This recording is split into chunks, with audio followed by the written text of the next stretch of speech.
जब एक बार आप थोड़ा सा स्ट्रेंथ महसूस करने लग जाएं, यानी आप अपनी एक्यूट इंजरी वाली फेज से बाहर निकल के सब एक्यूट वाली फेज में आ चुके हैं, आपने थोड़ा एक्सरसाइज स्टार्ट कर दिया है, उसके बाद आपको स्ट्रेंथ की ज़रूरत है। अब आप इस तरीके से एक थेराबैंड का लूप बना के लेंगे। होल्ड करने के लिए आपके कोई हेल्प भी कर सकता है, कोई पर्सन भी हो सकता है, या आप किसी जगह पर इस थेराबैंड को टाई भी कर सकते हैं। और अब आपको जो मूवमेंट करना है against the resistance, same movement करना है जो मसल का होता है। कीजिए, यानी आप डॉर्सीफ्लेक्शन करेंगे और हल्का सा फुट इन्वर्जन में रहेगा एंड डॉर्सीफ्लेक्शन करेंगे। अब इसको बहुत इफेक्टिवली मेंटेन करने के लिए अगेन आपको वही करना है, रिलैक्स करें, चारों फिंगर्स नीचे और टो, ग्रेट टो आपका ऊपर।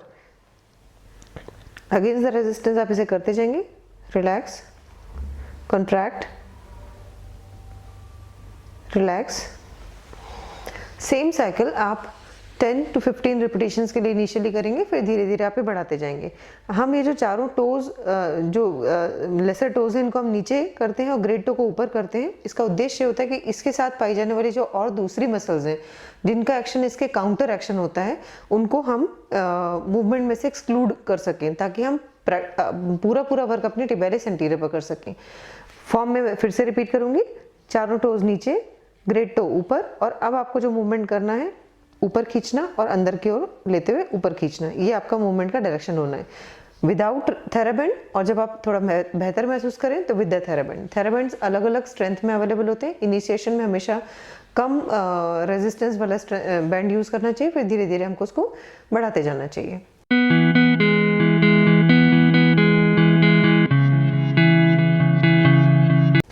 टिबियालिस एंटीरियर की एक्सेंट्रिक स्ट्रेंथनिंग हम कैसे करेंगे? इसके लिए आप इस तरीके से एक बेंड लेंगे, अपने फुट के नीचे से इसको पास करेंगे। अब आपको बिगिन करने के लिए आपकी जो स्टार्टिंग पोजीशन है वो पूरी मसल का कॉन्ट्रैक्शन लेते हुए इसकी एक्सट्रीम पोजीशन में आपको अपनी मसल को रखना है। थेराबैंड आप सिर्फ सपोर्ट के लिए यूज कर रहे हैं। जो आपका ये जो मूवमेंट हो रखा है आपकी मसल के कॉन्ट्रैक्शन के कारण हुआ रखा है। इस कॉन्ट्रैक्शन को आप कुछ सेकंड्स के लिए मेंटेन करेंगे, फिर धीरे धीरे थेराबैंड को रिलीज करना शुरू करेंगे और अपने फुट को धीरे धीरे नीचे की ओर लाना शुरू करेंगे। स्लो रिलीज, यानी आपने स्टार्टिंग पोजीशन टाइट कॉन्ट्रैक्शन के साथ में, ये मसल का स्ट्रॉन्ग कॉन्ट्रैक्शन के साथ में आपने इसको ऊपर किया हुआ है, फिर आप इसको धीरे धीरे करके रिलीज करते जाएंगे। अब आपकी मसल धीरे धीरे अपने कॉन्ट्रैक्शन से बाहर आ रही है। इस प्रोसेस को हम 10 to 15 टाइम्स रिपीट करेंगे और ये थोड़ा सा लेटर स्टेजेस में होना चाहिए। जब आपका कॉन्सेंट्रिक स्ट्रेंथ अच्छी आ चुकी तब आपको एक्सेंट्रिक पर प्रोग्रेस करना चाहिए।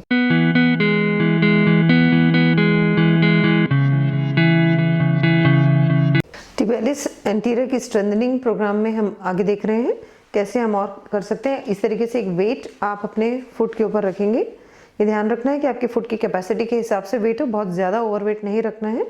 और अब आप इसके रेजिस्टेंस के अगेंस्ट अपने फुट को धीरे धीरे ऊपर की ओर मोड़ेंगे, डॉर्सीफ्लेक्शन वाली पोजीशन में लेके आएंगे। अब इस वक्त नेचुरली आपकी जो टिबियालिस एंटीरियर मसल है जिसका काम डॉर्सीफ्लेक्शन और इन्वर्जन है, ये ऑटोमेटिकली इस वेट के अगेंस्ट काम कर रही है। जितना मैक्सिमम एंड रेंज तक आप इसे ला सकते हैं लाएंगे, फिर आप इसे ग्रेजुअली रिलीज करेंगे। फिंगर्स का हल्का सा ये जो गैप है ये इस वेट को यहाँ पर मेंटेन करने के लिए आपकी हेल्प करेगा। रिपीट करेंगे 5 to 10 रिपीटेशंस। इनिशियली आपसे हो सकता है 5-6 ही बने, उसके बाद धीरे धीरे आप इसे बढ़ाते चले जाएंगे।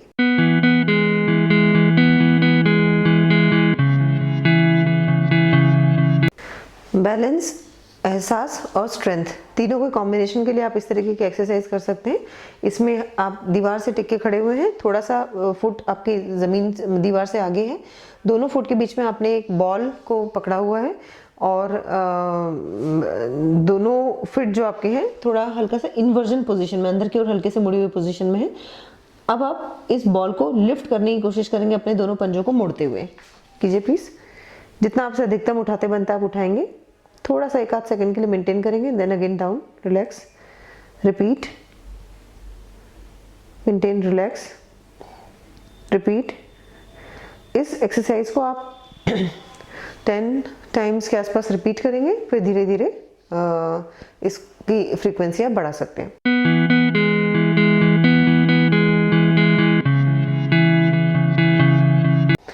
टिबियालिस एंटीरियर एक्टिवेशन में और जो हम फंक्शनल एक्टिविटीज़ कर सकते हैं वो, जैसे आप हील वॉक कर सकते हैं, ऐसे आप अपने हील पर, जिसमें आपको सिर्फ हील को ही ज़मीन पर टच करते हुए धीरे धीरे आगे बढ़ना है, ऐसे आप करेंगे रिटर्न।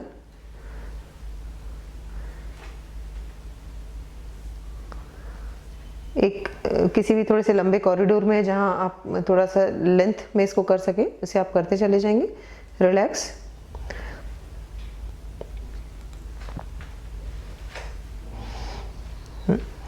कुछ 2-4 सेकंड्स के ब्रेक के बाद आप एक सेकंड राउंड इसमें रिपीट कर सकते हैं और ये हील वॉक आपके टिबियालिस एंटीरियर को की स्ट्रेंथनिंग में आपको मदद करेगा। Thank you.